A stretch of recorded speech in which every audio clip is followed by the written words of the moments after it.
امروز میخوام در مورد چیزی حرف بزنم که شاید شنیدن اسمش ساده باشه ولی داشتنش میتونه زندگیتون رو برای همیشه تغییر بده. دیسیپلین. این مفهوم چیز فراتر از فقط یه نظم خشک و بیروح تو کارهای روزمره است. دیسیپلین یعنی پایبندی به هدف.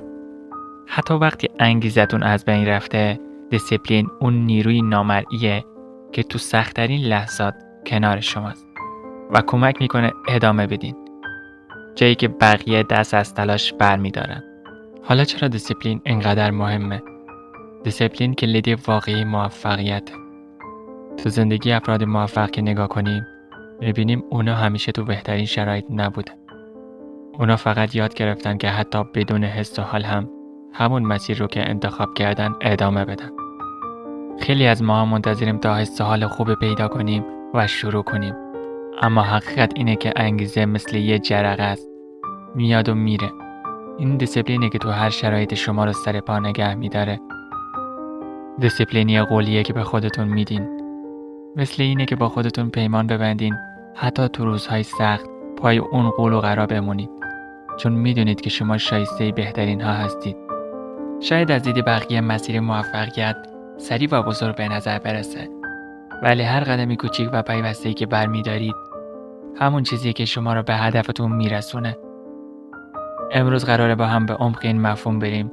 راهکارهایی رو بگم که خودم از زندگی واقعی یاد گرفتم تا شما هم بتونین دیسیپلین رو تو زندگیتون بسازین و به چیزی که همیشه دنبالش بودید برسید. خیلی سالها پیش شاید مثل خیلی از شما فکر می‌کردم که برای رسیدن به هر هدفی فقط کافیه انگیزه داشته باشم. هر وقت یه هدفی جدید پیدا می‌کردم، مثلا وقتی تصمیم گرفتم زودتر بیدار شم یا کاری رو جدی‌تر دنبال کنم، با خودم میگفتم آره من قراره از این به بعد این کار رو هر روز انجام بدم. این حس و حال تازه و قوی بود. مثل آتشی که درونم روشن شده بود ولی میدونید چقدر دوام داشت؟ شاید 1-2 روز. بعد از اون خستگی یا دلسردی شروع میشد و همه اون هیجان از بین میرفت. یه خاطره‌ای براتون بگم. چند سال پیش تصمیم گرفتم روزانه ورزش کنم. اول روز با انرژی کامل لباسام رو پوشیدم و رفتم بیرون. حس فوق‌العاده‌ای بود. احساس می‌کردم به بهترین نسخه خودم تبدیل شدم. اما فردا صبح وقتی خسته از خواب بیدار شدم، یه بهانه‌ای برام پیدا شد. خب حالا امروز رو استراحت کن، فردا دوباره شروع می‌کنی. این فردا اما هر روز تکرار می‌شد. فهمیدم که فقط با انگیزه نمیتونم چیزی رو تغییر بدم، چون انگیزه همیشه با هم نیست. یه دوست دارم که هر وقت باهاش صحبت میکردم میگفت وقتی حسش نیست کاری رو ول کن.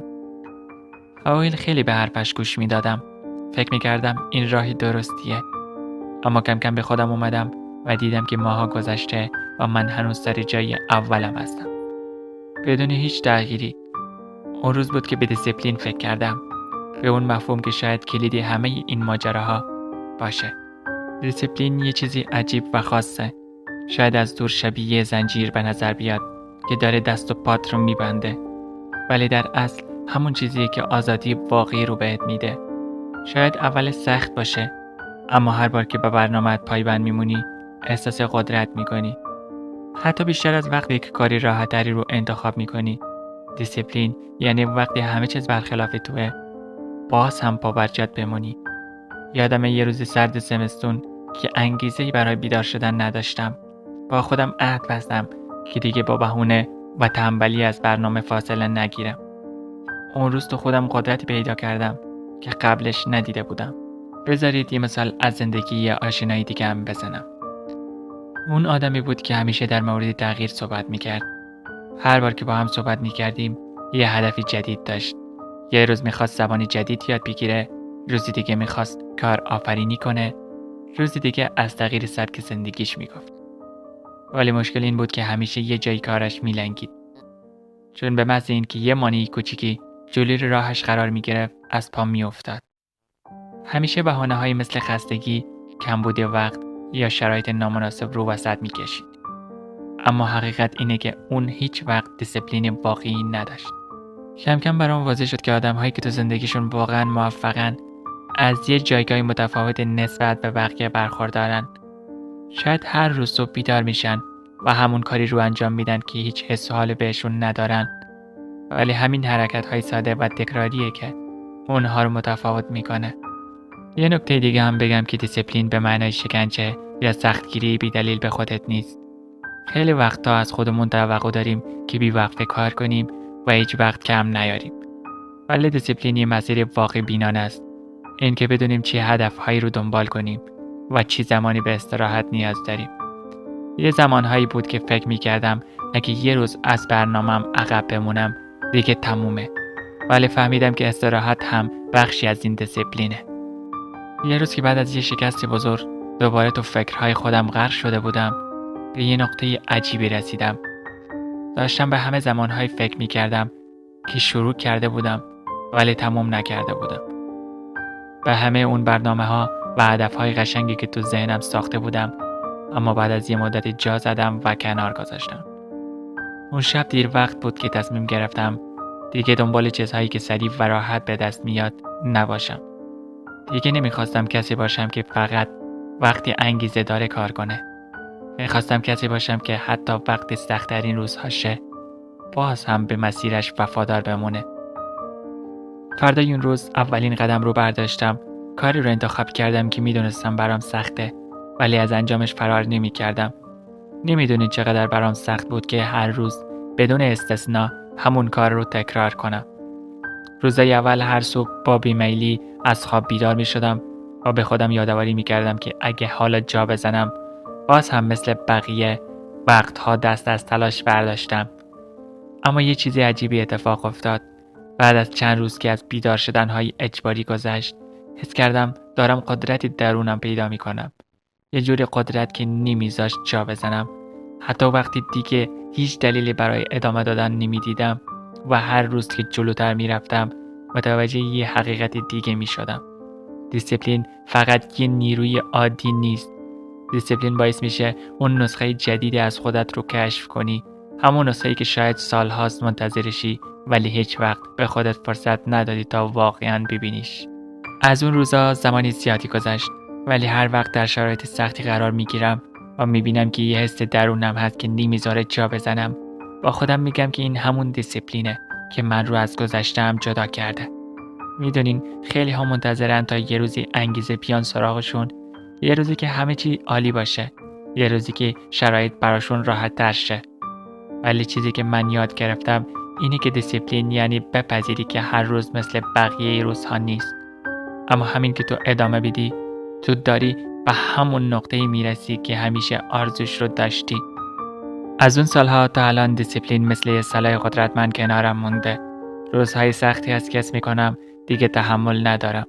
ولی یه نگاه به راهی که اومدم بهم نشون میده که هرچی بوده ارزششو داشته. حالا نوبت شماست که به خودتون این شانس رو بدین. این دیسیپلین، این پایبندی میتونه شما رو به جاهایی ببره که شاید حتی تو خوابتون هم ندیدین. بعد از تجربه‌ای که از ضعف دیسیپلین داشتم و دیدم چقدر هدف‌هام نیمه کار موندن، به خودم قول دادم که روی تقویت این مهارت‌ها کار کنم. شاید براتون سوال باشه که چطور این دیسیپلین رو میشه به دست آورد. اینجاست که چند تا راه حل کاربردی براتون میگم. چیزهایی که خودم تو زندگی امتحانش کردم و بهشون باور دارم. 1. داشتن هدف مشخص و کوچیک کردن قدم‌ها. دیسیپلین از جای شروع میشه که بدونی واقعاً چی میخوای. اگه هدف بزرگ و مبهمی داشته باشی، خیلی زود خسته میشی و از دستش میدی. مثلا اگه میخوای ورزش کنی، با خودت نگو میخوام فیت بشم. بهتره بگی هر روز فقط 10 دقیقه ورزش میکنم. قدم‌های کوچیک هم دستیافتنی تر هستند و هم دیسیپلین رو راحت تر تو وجودت ایجاد میکنه. دومین چیزی که به تقویت دیسیپلین کمک میکنه ایجاد عادته. وقتی یه کاری رو تکرار میکنی، اون کار دیگه نیاز به فکر و انرژی نداره. تبدیل به بخشی از زندگی روزمرت میشه. مثلا هر روز صبح یه لیوان آب کنار تختت بذار که بعد از بیدار شدن بخوری. این کار ساده به مرور زمان بهت کمک میکنه که عادت کوچیک و مثبتی بسازی و از همین طریق روی دیسیپلینت کار کنی.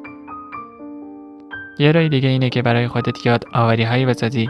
وقتی حس میکنی داری جا میزنی بهت انگیزه بدن. این یادآوری‌ها میتونن نقل قول‌ها، عکس‌ها یا حتی یادداشت‌هایی باشن که بهت بگن چرا این کار رو شروع کردی؟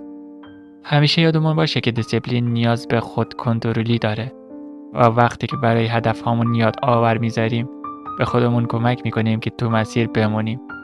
یادمون باشه که دیسیپلین یعنی این که وقتی اشتباه کردی به جای عذر و بهونه مسئولیتش رو قبول کنی. این یکی از سخت‌ترین ولی موثرترین راه‌های تقویت دیسیپلینه. همیشه وقتی که کار به بنبست میرسه بهونه آوردن آسونه، اما قبول کردن این مسئولیت اشتباه قدرت زیادی میطلبه و مرور زمان دیسیپلینت رو قوی تر میکنه. به نظر من دیسیپلین نیروی عجیبیه. همونطور که این سالها برام مشخص شد، این فقط یک کلمه نیست، بلکه یه سبک زندگیه. چیزی که هر روز بهت کمک میکنه به بهترین نسخه خودت نزدیکتر بشی.